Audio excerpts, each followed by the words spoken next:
مومن جو فدا نقش کفے پائے نبی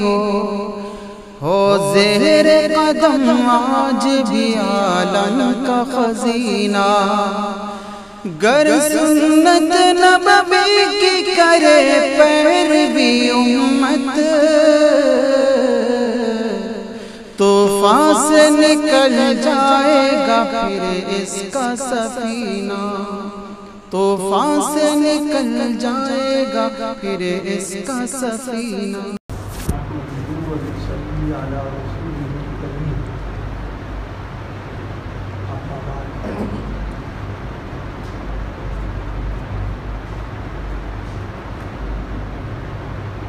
مجاہدہ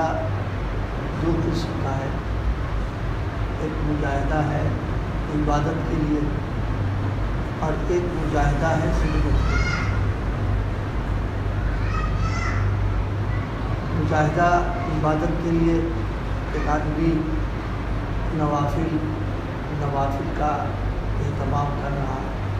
تہجد پڑھتا ہے، اشراق پڑھتا ہے، اوابین پڑھتا ہے، اس کے لیے نفس نہیں چاہ رہا، اس کا مجاہدہ مشقت برداشت کر رہا ہے۔ اور ایک مجاہدہ ہے خدمت کا، یعنی اپنے کسی مسلمان کی ضرورت پوری کرنا اور اس کے کام آ جانا اور اس میں مشقت کا برداشت کر لینا، یہ بھی اللہ تعالیٰ کو بہت پسند ہے۔ نفلوں کا اہتمام اور اس کی برکات اپنی جگہ ہے، لیکن ہماری ذات سے کسی کو نفع پہنچ جائے، یہ ایک بڑا اعلیٰ کام بھی ہے اور عبادت بھی ہے۔ عام طور پر ہم لوگ اس پر توجہ کم کرتے ہیں، بلکہ بعضوں کے ذہن میں تو یہ ہوتا ہے کہ بھئی ہم نفلیں پڑھ رہے ہیں، مستحبات کر رہے ہیں، بس کافی ہے، ادھر توجہ نہیں ہوتی ہے، اس پر بھی توجہ۔ ایک روایت میں ارشاد فرمایا ہے، خیر الناس من ینفع الناس، سب سے بہتر وہ شخص ہے کہ اس کی وجہ سے کسی کو نفع ہو۔ تو کسی کے کام آ جانا، کسی کی ضرورت پوری کر دینا، سہارا دے دینا، آڑے وقت اس کے کھڑے ہو جانا، یہ بھی دین کا تقاضا ہے اور یہ بھی عبادت ہے اور اللہ تعالیٰ کو پسند ہونا چاہیے۔ ایک حدیث میں ہے، حضرت نبی کریم صلی اللہ علیہ وسلم نے 3 شخص کا تذکرہ فرمایا۔ ایک شخص کی پیشی ہوگی اللہ تعالیٰ کے یہاں،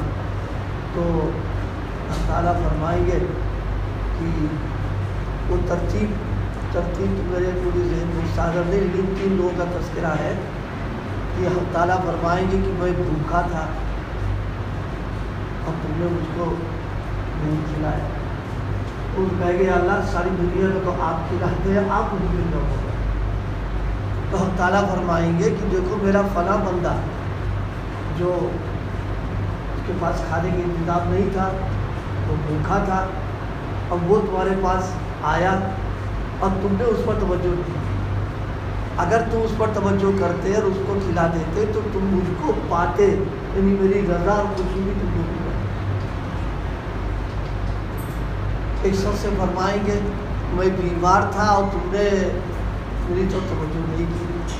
تو وہ پوچھے گے یا اللہ سارے سب کو تو شفا آپ دیتے، آپ بیمار تھے، تو فرمائیں گے کہ میرا فلاں بندہ بیمار تھا اور تم نے اس کی عیادت، اس کی تیمارداری، اس کی دیکھ بھال توجہ نہیں کی، اگر تم کرتے تو میری رضا تم کو مل جاتی۔ اور فرمائیں گے میں پیاسا تھا، تم نے مجھے پانی نہیں پلایا، تو کہیں گے اللہ آپ کب پیاسے ہو گئے؟ تو فرمائیں گے میرا فلاں بندہ پیاسا تھا، تم سے پانی مانگا اور تم نے اس پر توجہ نہیں کی اس کو، اور وہ پیاسا چلا گیا، اگر تم پلا دیتے تو میری تم کو خوشنودی اور میری رضا تم کو مل جاتی۔ یہ روایت اس بات کو بتا رہی ہے کہ ہم کسی کے کام آ جائیں اور اس کے لیے مشقت و مجاہدہ ہم برداشت کر لیں، یہ بھی اللہ کو پسند ہے اور اللہ کو کوئی کا ذریعہ بن جاتا ہے۔ تو جیسے عبادات کا مجاہدہ ہے، ایسے ہی خدمت کا مجاہدہ ہے۔ اور اس خدمت کا مجاہدہ جو ہے یہ بھی اعلیٰ درجے کی چیز ہے۔ حضرت عبداللہ ابن مبارک رحمہ اللہ نے فرمایا،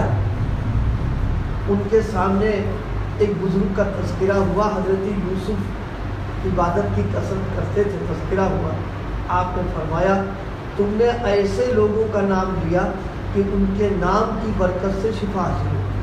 یعنی بہت صالح اللہ والے متقی تھے کہ اگر ان کا نام بھی لے لے تو اللہ پاک اس کی برکت سے شفا نہ دے۔ پھر آگے فرمایا لیکن اگر سارے مسلمان انہی کا طرز عمل اختیار کر لیں،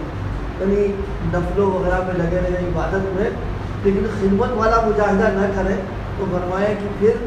اور سنتوں پر کون عمل کرے گا، اس سنت کے اوپر۔ فرمایا کہ اگر سارے مسلمان انہی کا طرز عمل اختیار کر لیں تو رسول اللہ صلی اللہ علیہ وسلم کی دوسری سنتوں،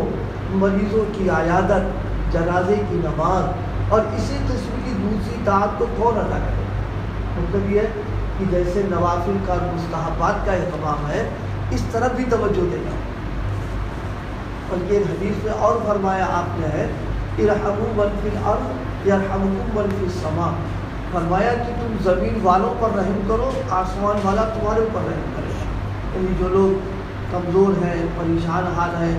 جن کی مدد کی ضرورت ہے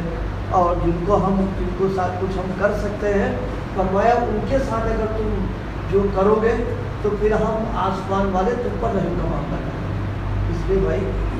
اللہ پاک ہم سب کو اس طرف بھی توجہ کی توفیق عطا فرمائے کہ اپنی بساط، اپنی حیثیت کے اعتبار سے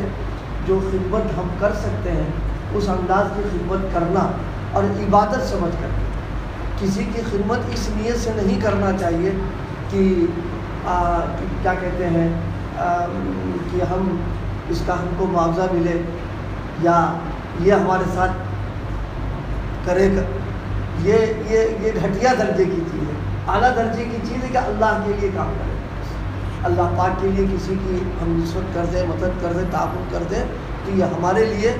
دنیا اور آخرت دونوں میں ترقی کا بھی ذریعہ بنے گا اور اللہ تعالیٰ کی رضا اور خوشنودی کا ذریعہ بنے گا۔